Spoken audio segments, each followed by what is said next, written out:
Hi, Mickey. Hey, Bob. How you doing? I'm doing pretty good.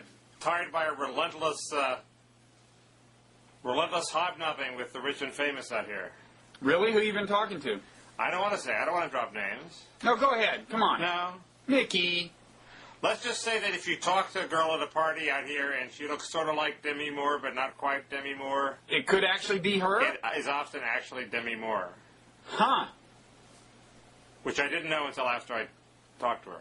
You know, she likes younger men. Are you younger than her? Her husband was there. Oh. He's younger, right? Yeah. Huh. What did she say? Did she mention blogging heads? What are her views on me? She didn't mention blogging heads. Really? She said her whole family had a cold and she was very polite and considerate and didn't say a whole lot. So. Wow. Well, I didn't meet anybody that important. There you go. Oh, surely you did. But anyway. No, not in the last few days, I don't think. Well, cool. So there. So I dropped the name. I feel dirty already. You really should. I'm ashamed of you. And yet I think more highly of you than ever before. It's the way these things work. That wasn't hard. Okay. Anyway. Are you ready to surge? Well, I guess Bush is ready to surge. I mean, shortly, when's he going to give his surge talk?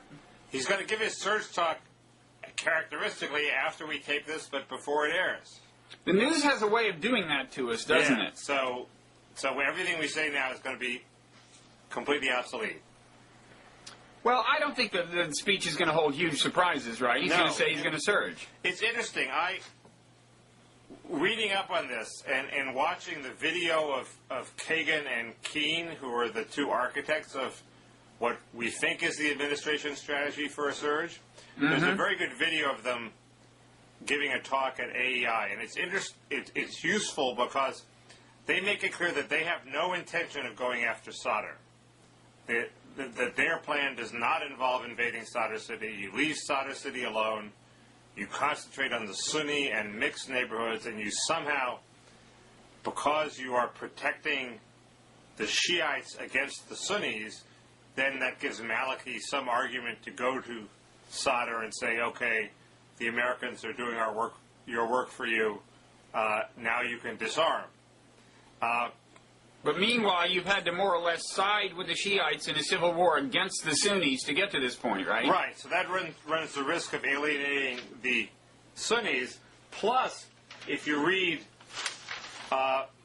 what Dan Bartlett says in the New York Times today, and what Maliki seems to be saying, that Sadr City is not off limits. Where in fact, Bartlett said we conditioned the surge on Maliki and letting us go into Sadr City. Now that could just be for show, but it seems to me the big question hanging over this surge is: are we going to go after Sadr or not? It seems sort of futile to go after Sadr. Yet, if we don't go after Sadr, as you say, that just gives the Sunnis a better argument to continue the insurgency. Yeah, and mega surge advocate John McCain has been arguing for going after Sadr for some time, I know. Right. So there's a split between McCain and Keane and Kagan on that. Petraeus seems to in the Michael Gordon piece seems to. This is General Petraeus who's taking over now the whole operation in Iraq. Right. Who favors the surge seems to side with Keane and Kagan and have bought into the. Let the Shiites know they don't need these evil militias. Yeah, there's an irony here, which is kind of the left is now kind of dissing the surge as the least enlightened thing we could do, and I don't think it's going to be productive myself, but Petraeus, the champion of it, actually is one of the more enlightened people in principle, I think. And one of the less militaristic people in the military. I mean, he was aware from the beginning of the sensitivity of conducting counterinsurgency warfare, and I think part of the argument for more troops is that to be sensitive, you have to have the strength, right? In other words, to apply force in a deft manner, you have to have plenty of it available. But my own view is that at this point, Well, it's a deeply problematic thing. We're certainly not going to have plenty. The rationale seems to be that this as they stand up, we will stand down strategy, which we've been pursuing for a couple of years, was a mistake because the people who stood up for them were these sectarian militias. Yeah, and a mistake they're now blaming on the last general, whereas, of course, the fact is the only reason that particular general rose to the top of the Bush hierarchy is because he happened to agree with what had been determined by the Bush administration, I would argue on political grounds largely, to be the optimal thing to think, which is that, yes, we can win this war without sending more troops over. I wonder how long it'll be before they blame the stand-up, stand-down strategy on the left. In other words, it's only because there was all this drumbeat of, oh, we're getting too many soldiers killed over there, that we went to this sort of Vietnamization-style policy, which seems to lower American casualties or held out the prospect of it, that turned out to be such a disaster. But, of course, if Bill Kristol had his way, we never would have done that. And he did attack it at the time. Well, yeah, fine. But Bush, I mean, who's going to be making this excuse? Bush can't make it. He has said too many times, too forcefully, they'll stand up as we stand down. I guess that's right. I mean, for him to blame the left would be like what they accuse the left of doing, which is always finding some excuse for their own pathological behaviors. So, and the other component of this, of course, that's undiscussed is do we go after Iran? Is that part of it somehow? Yeah, let me briefly say on the surge that the piece in the New York Times today about us and the Iraqi forces going after this Sunni stronghold in Baghdad drove home to my mind what a nearly hopeless situation this is. Why? Did you read this piece? No, a big battle right near the Green Zone. I know there was a big battle. You know, I mean, it's funny because, my generic reaction to surge had been that the irony is that we're just getting to the point where more and more people are agreeing that, look, in the long run, we got to settle for some kind of partition, either separate sectarian states or highly autonomous regions. And, you know, given how much ethnic cleansing has been done already to pave the way for that demographically, right, to create these homogeneous blocks of landscape, maybe that's the thing to go with. And now the whole idea of surge is to stop that process, right? But before Baghdad becomes really coherent demographically to stand in and stop it. That seemed an irony to me. Then I read this piece that, well, in the Times it says Shiites are clearly ascendant throughout Baghdad. This is in this piece today, systematically taking over Sunni neighborhoods. And then the area around Haifa Street, where this big battle was, had remained a Sunni bastion, and that's where we're taking the Sunnis on. And I thought, well, you know, maybe the surge, maybe we're going to devote our forces to actually, you know, kind of hastening the demographic transition, you might say. But again, if we do that, I don't think that's the conscious plan. And besides, if we do that, then we are just clearly taking sides in a civil war. So I don't know. There was this David Brooks column kind of trying to have it both ways. Did you read this? No, he adopted the solution that I had toyed with a couple weeks ago, and that Andrew Sullivan had actually mentioned a couple months ago, which is instead of using what you just talked about, instead of using the surge to stop the de facto partition of Iraq, use the surge to aid the de facto partition But not of Iraq. in this way. He wasn't. That's the thing. He wasn't upfront enough to say, if you're really going to go with the flow here, you basically have to facilitate ethnic cleansing. He had some very kind of euphemistic line about, we'll escort people to their homelands. Well, if you can do it in that peaceful a fashion, fine. But I think to do it that way, you've got to establish order first. And establishing order seems to entail the kinds of attacks of which this was one. I mean, it's just not going to be as simple, I don't think, as he made it out to be. This attack wasn't aiding ethnic cleansing in a mixed neighborhood. This was an attack on a Sunni stronghold. Right, so, but Mickey, this had become the kind of Sunni enclave the source of the resistance to further Shiite ethnic cleansing. The Shiites were cleaning the landscape of Sunnis, and the Sunnis were backed up into this one corner. And yes, you can call them insurgents. They had guns. When it's a civil war, you have guns. When you're trying to fight ethnic cleansing, you have guns, okay? So this was the Sunnis, one of the last stands against ethnic cleansing. And our troops are stepping in and saying, sorry, you're going to have to do this without guns. Well, if you don't have guns, you are going to get ethnically cleansed. I do not think this was an attack on Sunnis who were resisting ethnic cleansing. I think this was an attack on Sunni insurgents who were setting off car bombs in Shiite neighborhoods. And were just really, people who are opposed to the government, in this kind of situation, the only defense is a good offense. I mean, this is the way you resist ethnic cleansing in a situation like this. I mean, you put the other team on the defensive. You try to cleanse their neighborhoods. It's basically a civil war. I don't think Sunnis are cleansing Shiites in Baghdad. They're cleansing Shiites elsewhere in the country. I don't think.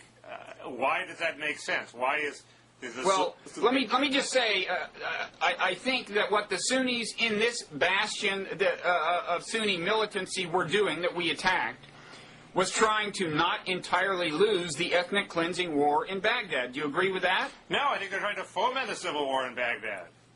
These were Baathists, Mickey. These are not like crazy Al-Qaeda guys who just think the more blood, the better. These are Baathists, I think. These are relatively, well, actually, it's hard to say. It's a former Baathist neighborhood. I don't think these people were doing anything that was going to result in fewer Sunnis being cleansed in mixed neighborhoods. I think they were fomenting a war, fomenting a war is what both sides are doing, Mickey. Why are you only calling it that when Sunnis do it? No, I'm not saying that. I'm not saying that. I'm just saying that it's not like that these people were peacefully resisting attacks on their community that we were going after. No, they're not peacefully. It's beyond the point where you can resist it peacefully. They're resisting ethnic cleansing the only way you can do it, which is with a good offense. They could resist it peacefully. They could say, they could sit down and immolate themselves or something. No, go on hunger strikes. No, if you read Iraq the Model, I'm sorry, I read it again. I apologize, but their neighborhoods, they have local militias and they band together and they keep people out. They defend themselves. That's different than setting off car bombs in your neighbors. Well, the defending your Mickey, I don't see where that helps protect you to set up a car bomb. Mickey, the defending yourself approach had manifestly not been working. The Sunni neighborhoods were dropping one by one. Well, but I don't see where the existence of these insurgents on Haifa Street in the Sunni neighborhood was preventing that at all. It was just inflaming it and encouraging it. Well, both sides are inflaming the situation. That's what I'm saying, Mickey. Both sides are inflaming the situation. It's a civil war. At this point, we step in, and everything we do is just helping one side of the civil war. And if you do that symmetrically, you probably just wind up prolonging the civil war. I don't know. I understand that point. I just didn't understand your point about the attacks on Haifa Street. I guess the ultimate question is, are you for the surge or against it? And I think it's probably doomed for the reasons that everybody says, that we hold these neighborhoods for 18 months, and then what happens when we leave? Is there any chance that a neutral Iraqi force will take over? Is there any chance that the Mahdi army will be disarmed by then? Probably not. But if we have a smart guy like Petraeus who thinks it can work, let him have a shot. I mean, my soldier friend who went to Iraq says this is stupid. It's just going to get 200 of my buddies killed for no good reason, and that's sort of the soldier's perspective. But don't we sort of owe it to the Iraqis to at least try after causing this? Not to do something that's futile anyway. I mean, my view is any policy that doesn't acknowledge that at this point partition is the thing to shoot for, is probably not worth pursuing. And as I understand the surge policy, that's not the idea. The idea is that we can maintain Iraq as a unified, internally harmonious polity. That just seems to me so naive. I'm not going to accept. I'm not willing to see people, us or Iraqis, more of them die for that policy. You would hope that under the guise of a surge to protect, that we would actually be doing things to encourage the separation of the sects. I agree, and that would be the smart thing to do. And it's hard to believe that Petraeus isn't going to do that, but that's the sort of wishful thinking that got us into this war. So, and I don't know. It's a sort of wishful thinking that the human brain tends to gravitate toward. What are you segueing to? It's a possible segue to this. The psychology of war thing? It's possible. Yeah. Daniel Kahneman, this Nobel laureate social scientist, and a colleague wrote this piece for Foreign Policy, just arguing that human nature kind of favors hawkishness on balance. There are these various kinds of biases of judgment that are built into human nature, like we tend to be overconfident under certain circumstances, overestimate the control we have over certain situations. They were arguing that on balance, these favor hawkishness. Did you have a chance to read it? It wasn't very long. I read it, and I certainly had manifested all the. Even though I wasn't a supporter of the war, I manifested all those pathologies going into the war. When people said, "Well, we don't have enough troops and the occupation will be difficult," I sort of said, "Oh well, things move much faster, so countries are gravitating toward democracy much more quickly than before. And look at Afghanistan and." All these ancient rivalries will drop away faster than we ever thought. I sort of reassured myself that everything was going to be okay in a sort of very biased way. What I didn't understand was why is this hawkish mindset evolutionary advantageous? Why would millennia of evolution have bred this into our brains? And how does this differ from what I remember from your book, which is the tendency of people to always think that they are the victim and they are right in arguments? That applies to marital spats, personal relationships. You always distort reality so that, the other side is the aggressor and you're making concessions. Does that make any sense at all?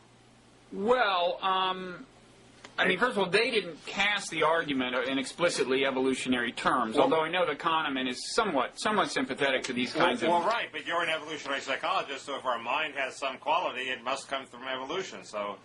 Yeah, so well, first of all, it's a little more... the landscape of the data, I think, is a little more complex than they had time to illuminate. For example, we tend to... in terms of our control over situations, we tend to see ourselves as having had a lot of control over things that went well and a lot of responsibility for them, and not so much over things that went badly. They may actually mention that, I don't know. And part of that seems to be kind of a public relations thing. It allows you to go around believing your stories when you tell stories that tend to inflate your own stature. Right. And your narratives are self-serving in that way. The thing you just mentioned, I think, the idea that we're in the right when in fact, from, kind of God's perspective, it's actually a little more ambiguous than that. Well, that you would think, and this is just a somewhat conjectural story, but you would certainly think that helps people argue for their interests with conviction. And during evolution in a hunter-gatherer society, these arguments really matter. You're having arguments about who deserves what. Some of the resources you're arguing about do have bearing on who will get their genes into the next generation, and who wins the arguments and who amasses support among your neighbors for your argument really matters. So it's important that you argue with conviction and you be able to say, wait a second, I'm in the right, and this person is in the wrong, and so to some extent, to demonize them. And one thing I haven't had time to think through, I didn't have as much time as I hoped to think about this, is how exactly, if it's true that all of these psychological elements together have the net effect of getting us into more counterproductive wars than productive wars, right? In other words, they work to our disadvantage. Then, you know, you would think that it's the case that they're kind of not working as designed in a certain sense. In other words, I put designed in quotes because we're talking about natural selection designing something. You just put it much. You've hit on the point that I was groping incoherently toward. Well, the standard kinds of explanations when things that were thought to be adaptations, that is to say, you know, kind of designed in quotes products of natural selection, when psychological adaptations don't work to your advantage or the advantage of your kin, in other words, they wouldn't have gotten your genes into the next generation in the ancestral environment, the kind of explanation you grope for is that the environment has changed so much that as these impulses are applied in the modern environment, they naturally misfire. I mean, the classic example is, you know, road rage, right? There's a reason that when somebody cuts us off, you know, does something to us, you know, whether it steals something or something, we're filled with rage and want to retaliate. It's not that mysterious why that would have been a productive impulse in the environment of our evolution. But when you're on a highway, there's no money at all in pursuing it. I mean, the person that you want to teach the lesson to is somebody you'll never see again. Nobody in your family will ever see them. There's actually no benefit at all in teaching them the lesson. And B, there's risk associated with teaching it to them. So, but in the environment of evolution, you're in a hunter-gatherer party and you come across a neighboring clan. War in that case, as Matt Iglesias points out, is likely to be a negative-sum proposition. You know, if you get in a fight, somebody's going to get hurt and killed, and you might lose. And you would think evolution would equip us with the faculties designed to have us avoid unnecessary wars, since it's, you know, one party or the other is likely to lose. So why don't we have that faculty? That's the question. The point Matt made in his reply to this in foreign policy was that war tends to be negative sum, but I think he was fundamentally talking about modern war. I don't think he was necessarily talking about a hunter-gatherer society, although you can certainly imagine negative sum encounters. It depends on how you do the calculating and so on. I mean, I can't possibly imagine a positive sum encounter. How does I club you over the head? How does that wind up being positive sum? How about this, okay? Let's just look at it from the male's point of view into, like, neighboring villages, okay? They each have 10 males. Okay. They go at each other. The winning side loses 2 males, okay? And the losing side, they kill 5 males and the rest flee into the woods. But meanwhile, all the females in the neighboring society are, like, abducted or whatever. And this is the way primitive war was conducted. You steal the women. Well, if you look at the reproductive success of the so-called winning team, they indeed won in Darwinian terms. Now, you can get into these subtle individual selection and group selection arguments. I won't bore you with them. You could fit this into either kind of argument in theory, but that's an example of when it's not a net loss on the winning side. Oh, it's not a net loss on the winning side, but it's a net loss overall because but it's only when Matt says it's the losing side loses just as much as the winning side wins. They've lost access to all those women.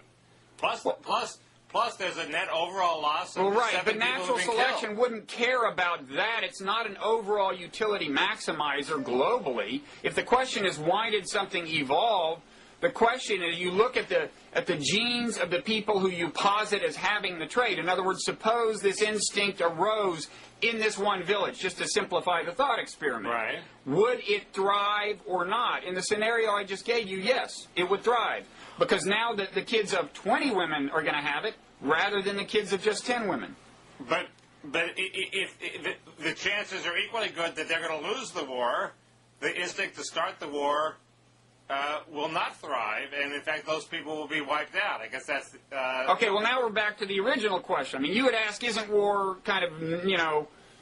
I mean, in other words, the alleged negative sumness, I'm saying, A, may or may not have applied in the ancestral environment, B, in certain incarnations, like the one that I outlined, would not have been a problem from evolution's point of view. Okay. For once, I actually. Look, it's definitely not in your interest to convince yourself that you're going to win a war that you're in fact going to lose, unless. Well, I'll forget the asterisk. Let's say that. It is in your interest or it's not in your interest? No, it's not in your interest normally. Right, and that's right. So why to convince yourself that you're going to initiate a war that you're going to lose? So right, and it may involve these cognitive biases, and I'm just saying the generic explanation. If they are adaptations, psychological adaptations that are misfiring, a very common explanation would be there's something different about the modern environment that is leading you to have more of these miscalculations than you normally would. Why does it have to do with the cycle of serotonin, which is that if you think you're going to win, you're more likely to win? So your body, it's like every football coach says we're going to go out there and win. So your mind convinces yourself. To the extent that is true, that could be one explanation. But it's complicated because a lot of these adaptations could have arisen in intra-society strife, right?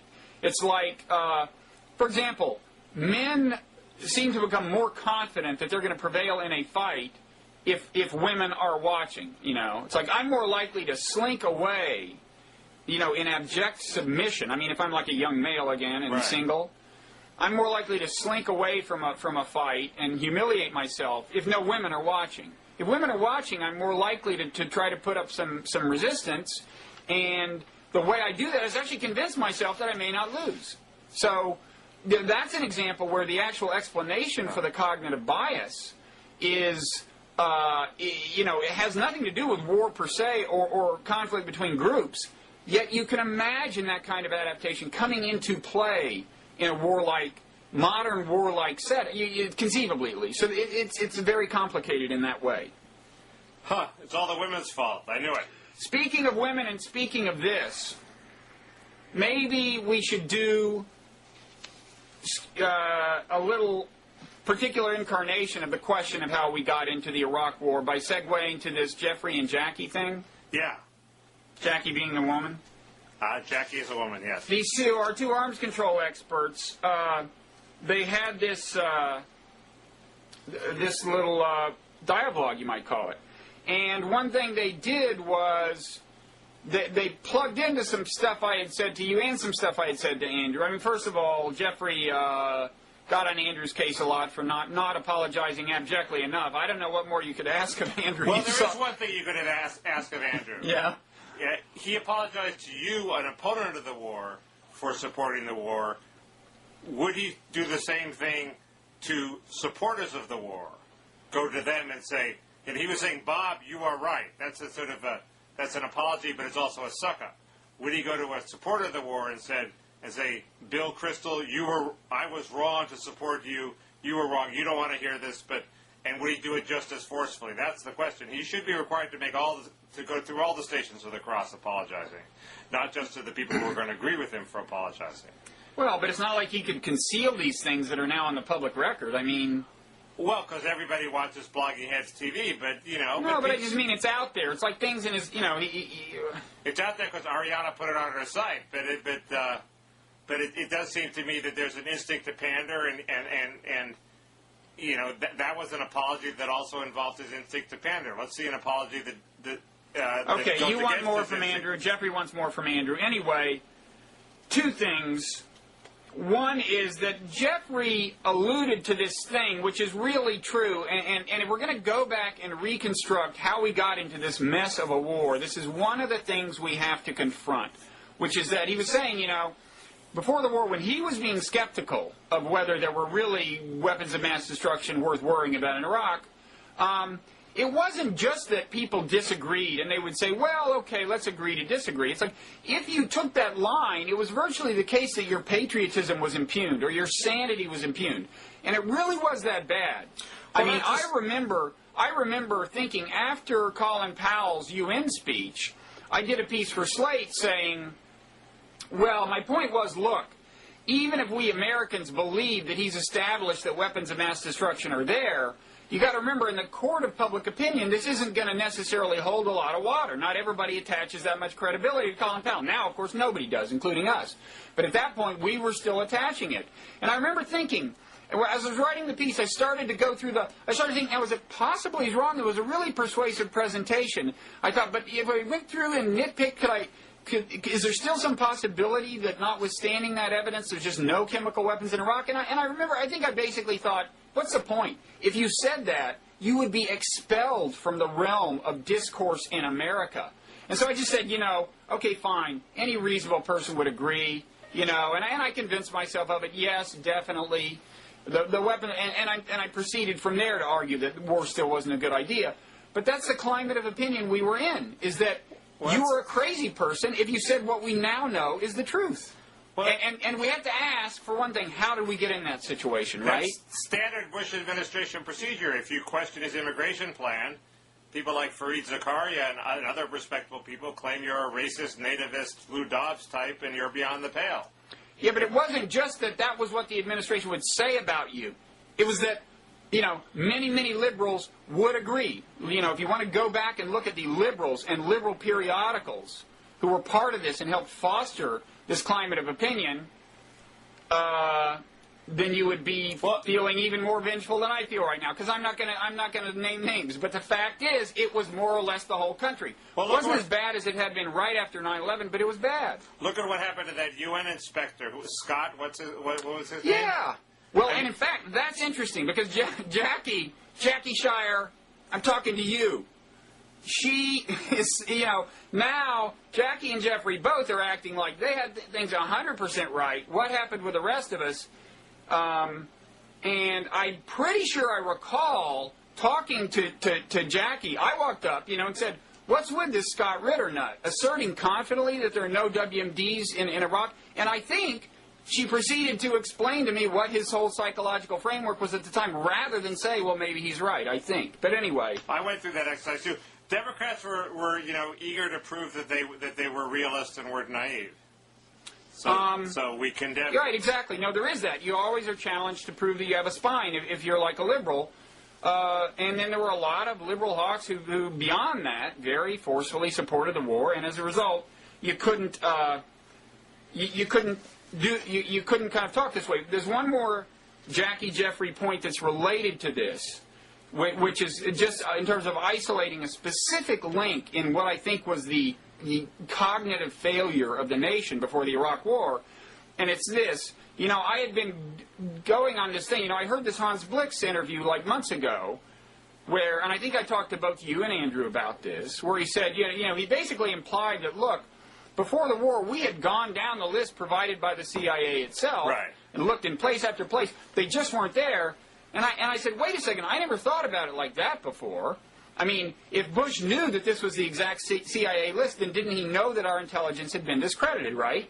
Right. And Jackie, in this dialogue, kind of laughs at me for being so naive as to think anything else could have been the case. And in retrospect, on the one hand, she's right. Of course the targets were being given to the UN by Western intelligence services. And maybe it was explicit and on the record that it was the CIA, it was American intelligence that was doing it.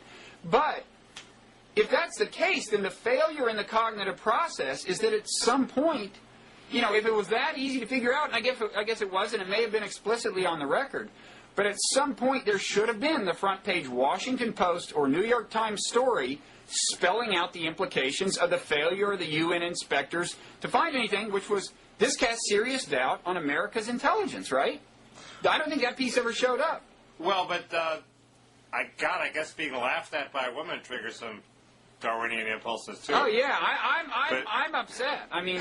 Yeah, but wasn't Jackie's point that it was the same as my point, which is it could just mean that our intelligence was right, but that their decision cycle was faster than us, and they got the weapons out of there before our inspectors arrived. I think with a lot of these things, that's actually not too damn plausible. I mean, it's one thing with biological weapons per se, but if you're talking chemical weapons, which you have in huge quantities, and it's hard to eliminate all traces, and certainly, let's face it, the main concern should have been infrastructure for developing nuclear weapons. That's kind of hard to stick in the closet.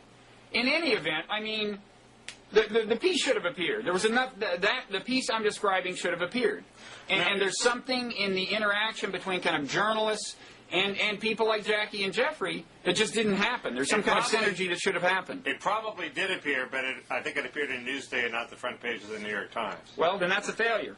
But Hal Raines was editor of the lefty Hal Raines, right? No, lefty Hal Raines, but who was championing the reporting of Judy Miller. So, well, that's another story. It's complicated. Okay. But a good point. I guess. You think it's just my venom toward Jackie for laughing at me? I think so, but there are no women watching this, so we can all slink away. You think we cleared them all out of the room long ago, dialogues ago? I don't. Yeah, I think it's like my blog. No women read it, so it's just us guys here. Huh. I guess we need more eye candy. I'm recruiting younger males for exactly that purpose. We had a couple like young males on the last dialogue. You are eye candy, Bob. You have a full head of hair. That's all it takes. What can I say? I'm intensely jealous. That's my motivation here. So, do we have anything to say about Somalia? That's next on the list. Yeah, we do. We're saying that it's not as clear-cut a victory as we thought, that, in fact, war is erupting on the streets. We thought? When we last left Somalia, I was saying, I guess it's okay that the Islamists have been vanquished, but, A, if order isn't restored quickly, there's going to be this ongoing guerrilla war, and B, to the extent that America is identified with, say, the Ethiopians, who very briefly restored order, and it's already started falling apart, to the extent that Americans are identified as the enemy, could well become another one of these global jihadist recruiting grounds. Well, the news since we last talked, Mickey, is there was this American strike. America has now entered the war, basically. America is now our forces. We're not just training the Ethiopians and getting weapons. We're now killing people. We did this strike hoping to get, and it looks like we may have gotten a key player in the 1998 embassy bombings in Africa, an Al-Qaeda guy, I guess. But, again, question becomes, is it worth it? In the first paragraph of the New York Times, maybe it's not the first paragraph, but anyway, New York Times piece today about the residue of the strike. Several residents of the area said dozens of civilians had been killed, and news of the attack immediately set off new waves of anti-American anger in Mogadishu, Somalia's battle-scarred capital, where the United States has a complicated legacy. And he quotes this guy who's a Somali taxi driver. They're just trying to get revenge for what we did to them in 1993. I thought it was 98. Was I wrong? Anyway. You're wrong. It was the last year of the Clinton administration. Yeah, I think it's 98. Oh, sorry, the first... It was... Sorry.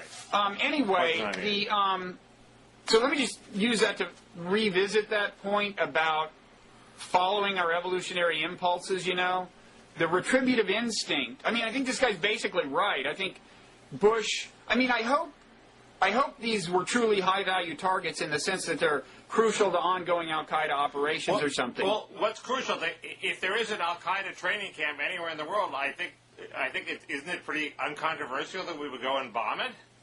No, not if it leads to more recruits than... Not if the net effect is to strengthen the jihadist movement, no.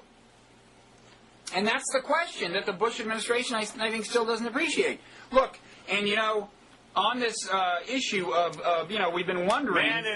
And they quote a guy a Somali in the parliament, I guess, who personally encountered two jihadists who were foreign. One had come from Sweden, one had come from Jordan, and I'm saying, to the extent that this becomes another incubator for jihadists, but Bob, it could be not in our interest to kill the guy who was responsible for some attack 8 years ago. Bob, it's hard. If that's your grounds, it's hard. If you can't even attack a Al-Qaeda training camp in southern Somalia, when under your theory will it ever pay to attack an Al-Qaeda training camp? There'll always be people killed. So you're basically, it's like you and Osama bin Laden. There are no circumstances under which, except in clinical laboratory conditions, where you could only take out Osama bin Laden or only kill Al-Qaeda terrorists in the training camp, where you would ever approve an attack on Al-Qaeda training camps. That's fine. Maybe that's your position. But you shouldn't pretend that you would ever attack them. Because you're never going to attack them. You're always going to be worried about the blowback and the encouraging of more jihadists. And it seems to me there are many more cases than you let on when, in fact, the balance is in favor of attacking.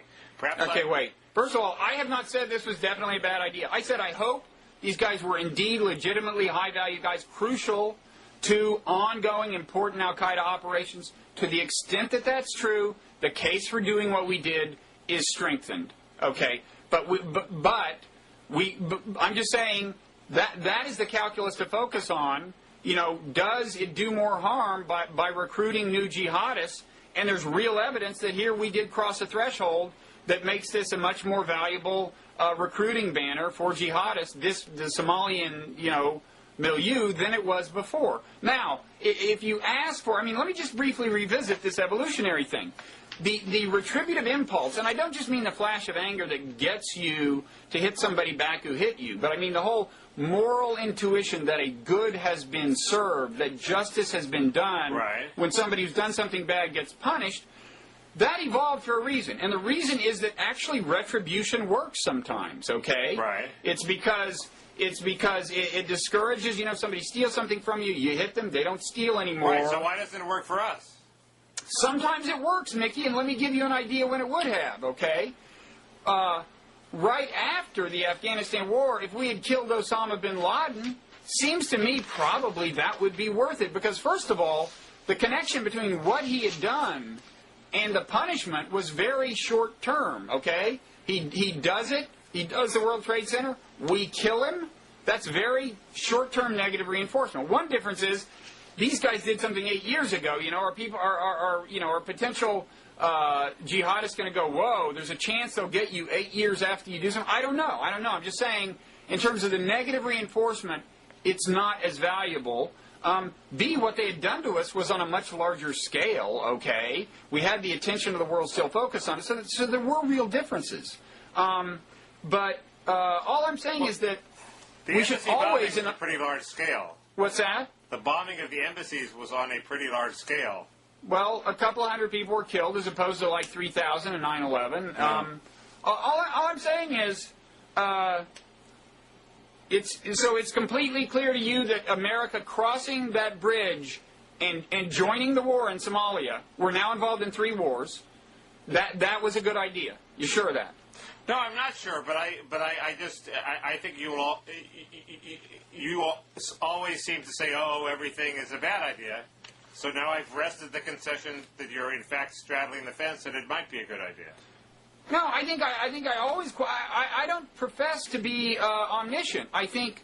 But if there's a reason that I stress this side, one reason is that clearly the people running American policy don't pay too much attention to it.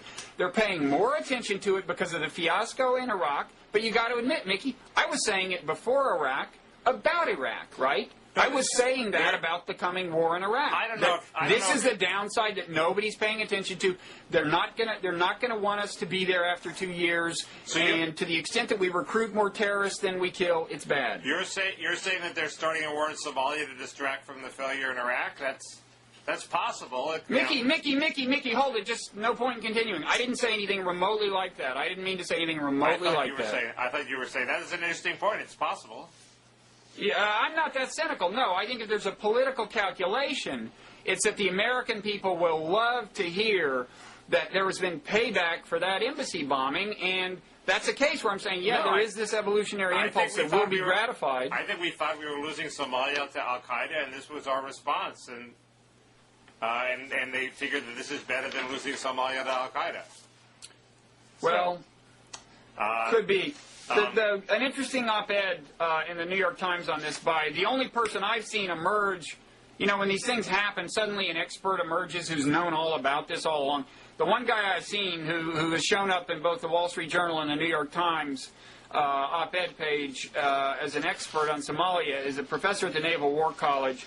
He seems to think that what we're doing is kind of misguided, and that the only hope lies in some kind of negotiation involving both the transitional government and the Islamic courts, which actually sounds like a tall order to me. I'm not sure that would work, but anyway, we'll link to that. What, so we let the Islamic courts live in peace and have their little area where they can train terrorists to attack us, as opposed to having to fight a war against the transitional government? Well, no, there's a couple things you could do. You could try to find an alternative means of establishing order through some major multilateral intervention. This guy argues that almost all forms of that are actually doomed. The fallback position is that what you would have done, say, a few weeks ago, you might have said, okay, you're the government, but we're going to hold you responsible in X, Y, and Z ways and try to use the levers of international relations to hold them accountable. It might work, it might not, but my point is, the question is always, compared to what? Is that bad, letting them remain in power? Yes, it is bad, but the question is always compared to what? Was it bad to leave Saddam Hussein in power? Yes, but the question is compared to what? And this administration, I'm just saying, doesn't often ask itself compared to what? I believe that leaving the Taliban in power in Afghanistan turned out not to be such a good thing. I'm sure we tried to wrest whatever concessions and say you can stay in power, just don't let Al-Qaeda run rampant, and we didn't have enough leverage. That's true. It's not clear to me that there was that was inevitable. I think there are signs that there was actually ambivalence among the Taliban about Osama bin Laden. In fact, there's actual evidence that there were. Well, but if there were ambivalence and we couldn't pull it off, that makes it even a less plausible strategy. There was what? If the Taliban was ambivalent in Al-Qaeda and we couldn't coerce them into stopping Al-Qaeda, that means the strategy of letting them stay in power and trying to make them coerce Al-Qaeda is even less plausible, because even when they want to do it, they can't do it. Well, it also means it could have in principle gone either way, and he might have actually gotten, booted out of the country 6 months earlier. There's also the fact that right after 9/11, there turns out to have been a lot of sentiment among Taliban and among jihadists everywhere that Osama bin Laden had screwed up. And if we had handled things well and not invaded Iraq, that might still be the consensus. I don't know. Let's talk about cars. Let's talk about a series of things that you want to talk about more than I do, because I've talked too much, and cars is certainly you always one of talk those too things. much. You're like Charlie Rose. I'm joking. I'm joking, Bob. You mean that in a good way, right? No, one of them's one thing I want to talk about, which is it's the auto show in the big auto show in Detroit. It's the biggest show of the year. And the biggest story out of it seems to be that Toyota isn't pulling its punches. They're being very aggressive. And the political resentment that there was to this move about 5 years ago, it doesn't exist. They have enough employees in America. They're doing enough business in enough local communities that if they kick Ford's ass and kick GM's ass, Congress is not about to intervene to stop them, and they're not even worried about Congress intervening to stop them anymore. They're not? They don't seem to be worried. Isn't there a new kind of protectionist impulse surfacing? But it's not against Toyota, and they build the cars here. What are we going to do? 90% of the Toyota Sienna minivan is sourced in America. What are you going to say? You're a Japanese-owned company. You can't do business in America. We're going to protect the American car companies that the consumers don't want to buy the products of? So a majority of all Toyotas sold in America are now made in America? But there are enough of them so that it's that argument is very muddy. That's the point. Okay. And the standard reaction of liberals, like many of my friends, is to say, look, the problem isn't the UAW and union workers, because American cars are as reliable as Japanese cars now, which is sort of half true, 60% true.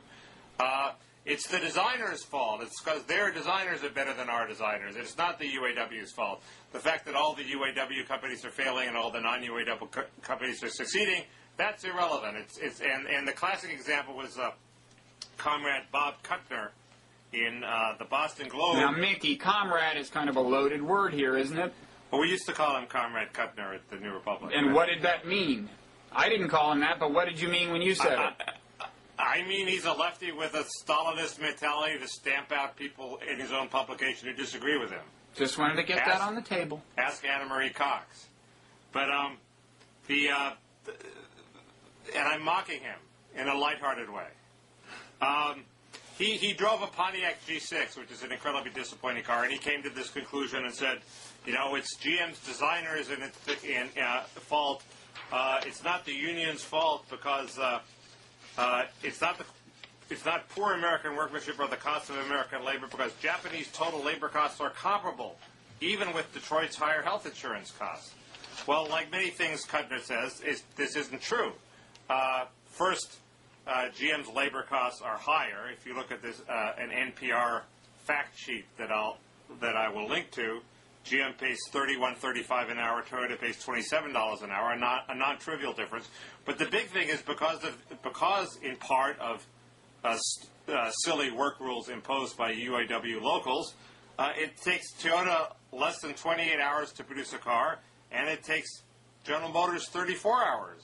And if you add those two things together, the extra cost GM has to pay to its unionized workers and the extra time it takes GM to make a car, it turns out GM's paying 43% more for its labor.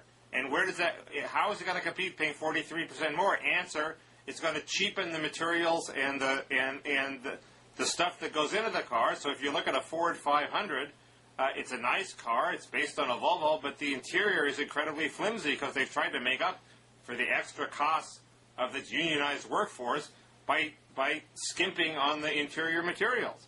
And if you read the car magazines, there are all sorts of Detroit designers who say we design perfectly good cars, and then the cost cutters come through and they destroy them by cheapening them. Why did they destroy them? Because they're paying too much for the unionized, inefficient workforce.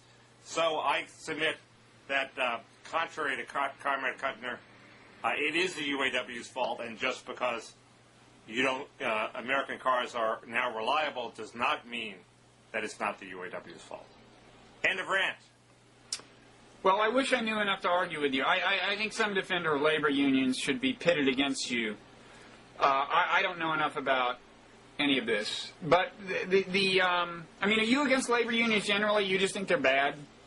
I think they work in some sort of circumstances where you really need a countervailing power, like coal mining. But I think in general they're an obsolete model, and because they gum up the works. In the 1940s, you didn't need industries that reacted fast. We were in the era of plotting mass production. Now we need industries that react fast, can reassign people, and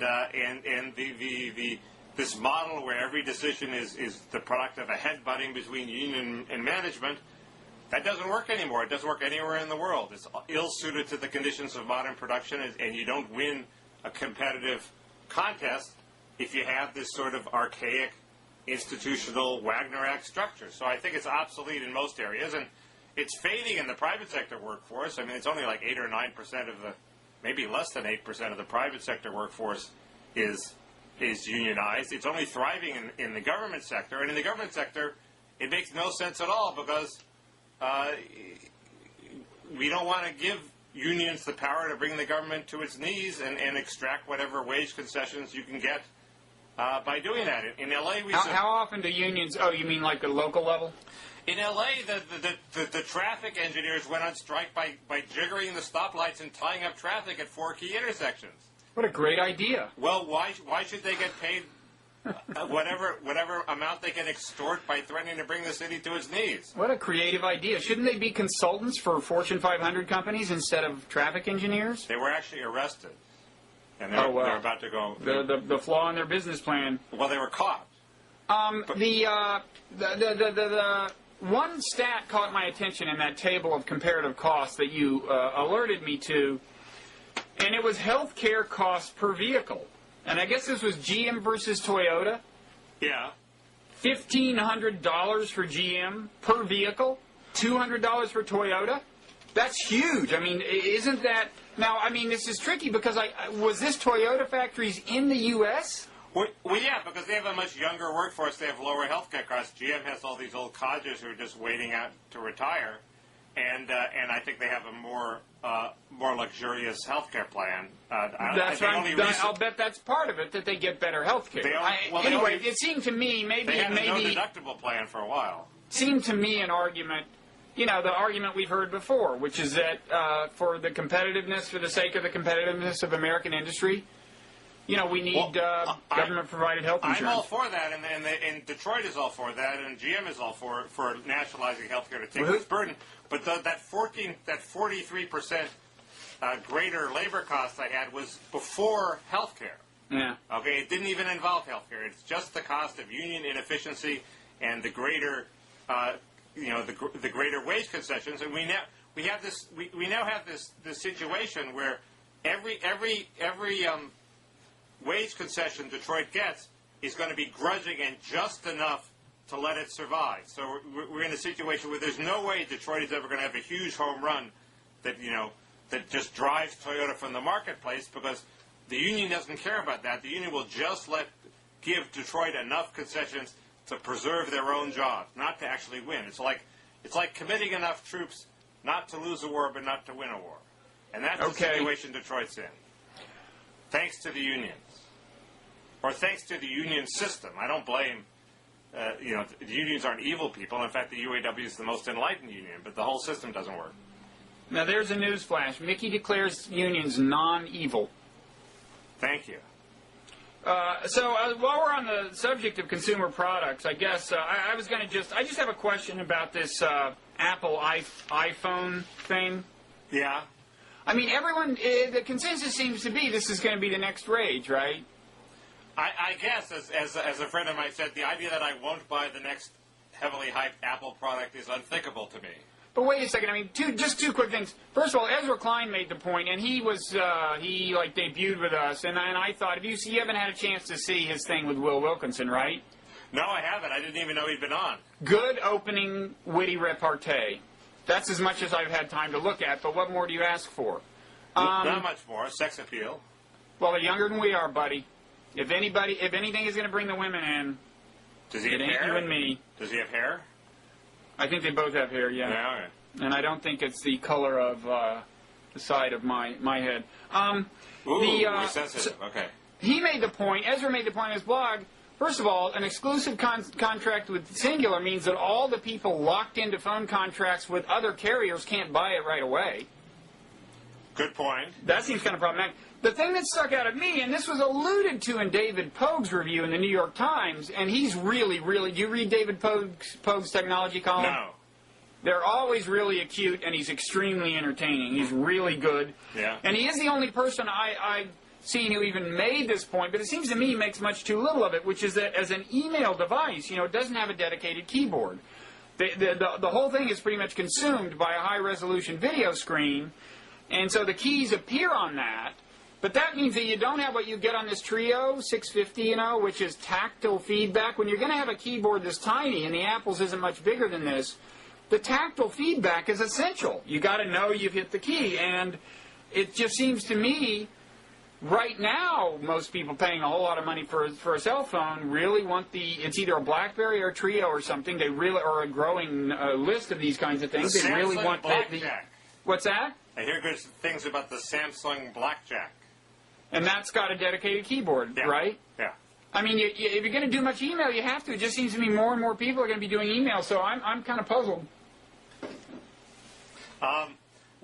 Fascinating. I just thought it wasn't as good looking as I expected. I thought it just seemed a little Bed Bath & Beyond-ish to me. It has this little border, and it's got a square thing. It's going for mainstream as opposed to the Danish Bang & Olufsen aesthetic. No, I think there's Danish considerations. For example, there's only one physical button on it. The rest of it is all done through the touch. The screen is touch sensitive, and the rest of it is done through that. And I've got to say, I went to the Apple site and looked at a preview, and the interface does seem kind of masterful functionally. Huh. But I suspect that only having one actual physical button is a sacrifice of functionality to style, to Danish elegance. Well, I just bought a new Dell computer, and it is so damn ugly. Well, Dell has always led the league in ugliness, man. I'm just profoundly Those depressed. guys. Whoa. Sorry? No, they produce a lot of ugly products and laptops. But this was built on the web as attractive, and it's just not. Anyway, it depresses me every time I look at it. Maybe it'll work. Maybe it'll work. You should be depressed. Now, do we have time? You wanted to talk about right-wing candidates or something? I was talking with some Republican friends of mine, and they came to the conclusion that everybody else is coming to the conclusion, which is that the standard movement right-wing Republicans who revere Ronald Reagan have no candidate in this race. The leading candidates are McCain, who's a maverick, Giuliani, who's liberal on social issues, and Romney, who is unreliable on social issues, who they don't have faith in. And as Dick Morris says, the only candidate, and I think Romney makes this joke too, the only candidate who doesn't have multiple wives in this race is the Mormon. If you rule out Romney, it's not clear who else there is for these people. Is it Mike Huckabee? Is it Sam Brownback?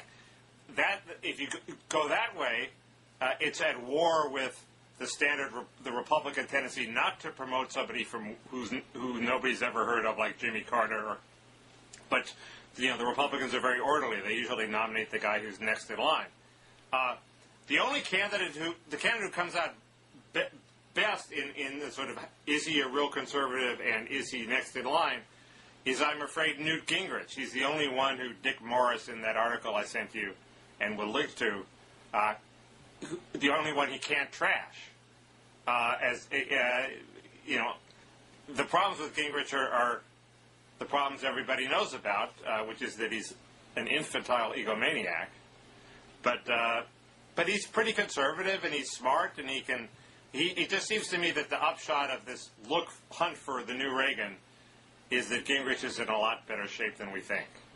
But the religious right does not like him, right? They just don't like him because of his, I think, his personal sin. No, but I think he's also assertive on issues like creationism, right? He doesn't dodge those issues the way Bush does. I didn't know that, so... I think that's true, because I think he has this self-conception of himself as this product of the Enlightenment, this highly rational machine. Yeah. It's possible. Certainly the conservatives that I talked to were not enthusiastic about it. Yeah, he's, he's a problematic figure, and he ultimately has a little of the Joe Biden in him, in that he just talks too much. Yeah. I don't think he's not as bad as Biden, maybe, but it's a problem. No, but his problems are sort of eccentric and sui generis. They're not ideological problems. They're character problems.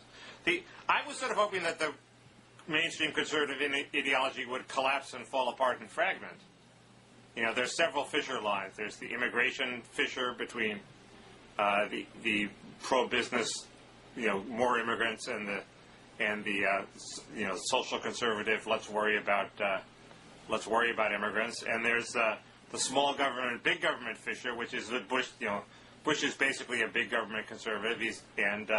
If you really believe in limited government, you're on the outs with him. But if you really believe in getting elected, as Governor Schwarzenegger shows, we want to expand government to cover health care. So there's a potential fissure along those lines. On the issue of a conservative crack-up, do you think it's too much to hope and to see signs that the word conservative is starting to suffer the fate that the word liberal did a couple decades ago? I don't know when it was exactly that liberals started running away from the L word. Have you thought about this? Do you want to hear my array of data? That's interesting. Well, okay, two things. I mean, I first started thinking of this, actually, when Glenn Reynolds was on, and he said, well, I'm not really so much of a conservative. Now, people tell me that he has actually been saying that for some time. He's been saying that for a long time. Okay, yeah. But Ann Althouse, also on Blogging Heads, has said that, and something like that, like she shouldn't be pigeonholed as conservative. And that has surprised some people, including a conservative I've talked to who's familiar with her work. There's also the fact that libertarians, this liberal-tarian piece that appeared in, did it originally appear in the New Republic? I think so, yeah. I don't know. Well, the idea, right, that libertarians kind of approaching liberals and wanting to cut a new deal and saying, well, why should we be especially associated with conservatives? We'd rather do a coalition with you. Now, a lot of liberals kind of gave them the back of their hand and said, no, you're not offering us a very good deal. And we've had some dialogues on that, like Mark Schmidt and John Chait talked about it. But it's interesting that some influential libertarians are not wanting to be associated with conservatives anymore. I see that happening with with Bush, people distancing themselves from Bush, and I see that happening with the neocons, people distancing themselves from the neocons. I don't necessarily see that happening with conservatives, and in fact, conservatives are some of the people who are distancing themselves from Bush and the neocons. You know, a lot of conservatives are now very outspoken against the war. If you go to Powerline, Powerline's even against the surge, I think. And there are people like Heather McDonald and George Will who never much liked the war to begin with. Right. So I don't quite see that happening with the word conservative. Yeah, and actually Andrew Sullivan is a case of trying to hang on to the word and distance himself from a lot of the actual conservatives. Yeah. So I think the word is sort of has escaped. But people are definitely distancing themselves from the current Republican administration. Well, yeah, and with good reason. Good political reason, I mean. And good reason. But anyway, I guess that's all I have to say. But the right-wingers are in a genuine dilemma, and if we had more right-wingers on, they could tell us where they're going. Hey, well, you know, you should do, I keep saying, you know, it's your turn to do Glenn Reynolds. Oh, wait, he claims he's not a right-winger. I'm sorry, I forgot. He wouldn't be good for this. He's not a mainstream Republican looking for... I mean, the other places... Well, wait, but I don't get it. Wait a second. I mean, his politics are... His foreign policy politics seem to me right-wing, fundamentally. He's pro-gun... And his libertarianism leads him to be skeptical of a lot of domestic regulation, right? Right, but he's... Okay, so where exactly is the non-conservative part? I realize that on the social issues... He's pro-gay marriage. He's probably... I understand that, but aside from that... Relatively tolerant of drug use. Well, I realize this. On the social issues, the libertarian in him makes him not conservative in the sense in which a lot of conservatives are, but I don't get a major protest, because it seems to me on all other fronts... Anyway. Well, for example, I'm not sure he votes Republican most of the time. That'll be a test. Well, it could be a test, it could be a paradox, but anyway. Well, the other dark horse here is Jeb Bush, but I don't think we want to go there. I don't think the name Bush is going to be a real asset in the near future. Unless he gets into like a real punching, you know, he should have a big brawl with his brother. That would help him. That would.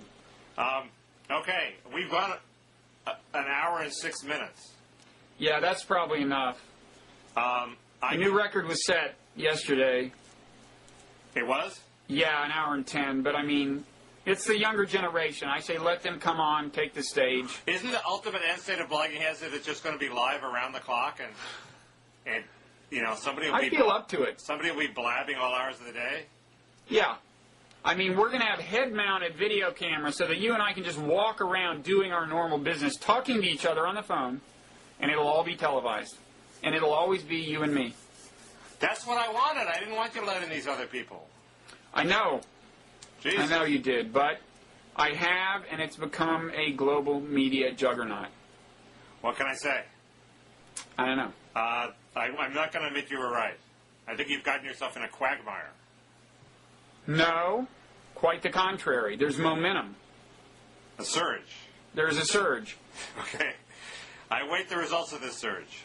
We'll talk about it more next week. We'll have details on the surge. There is a surge. There is a Blogging Head surge, and we'll have details on that in a coming show, probably next week, if you and I do it.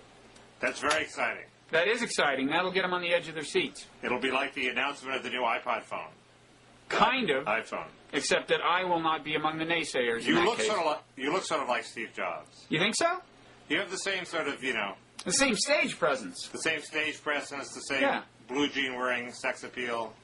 Yeah. The same, you know, calm, influenced by Eastern religions and meditation. Yeah. I've never seen you in the same room with him. So. I do have a secret, but I'm not going to talk about it now. Okay. You know whose brother he actually is? Mona Simpson. Yeah.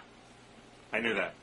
But they weren't like brought up together or something, right? Because he's adopted or something? Oh, I don't know. Yeah, no, I think there's some very complicated story. I know they're brother and sister, and it was secret for a while, but... I think maybe they didn't know for a while, but I don't know. Okay, well... We don't want to set the record that was set yesterday, so we should get off of here. Cool. Or break the record. Okay. Take care. All right, see ya.